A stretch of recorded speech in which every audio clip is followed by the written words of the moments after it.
কম খরচে সার্জারি করতে গেলে কি ভুল হতে পারে?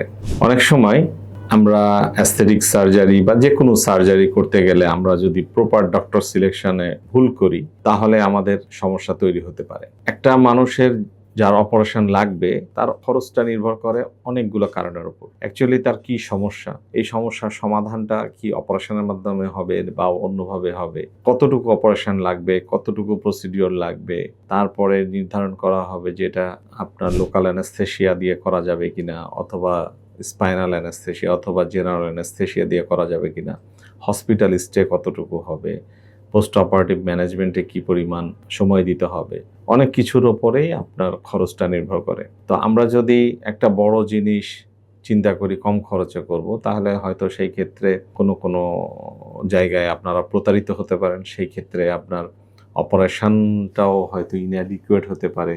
অপারেশন পরবর্তী পিরিয়ডে আপনারা পেইন ফ্রি নাও থাকতে পারেন, অথবা ইনফেকশন হতে পারে, অনেক কিছু হতে পারে। সেই ক্ষেত্রে প্রপার যে আপনারা ডক্টর সিলেক্ট করবেন, প্রপার আপনার কি সমস্যা, আপনি কোন কনসালটেন্টের কাছে যাবেন, আপনারা ইচ্ছা করলে আপনারা গুগল সার্চ বা চ্যাট জিপিটি সার্চ করে আপনারা ডক্টর সিলেক্ট করতে পারবেন এবং প্রপারলি আপনারা জিনিসটা বোঝার চেষ্টা করবেন যে কতটুকু খরচ না হলেই নয়।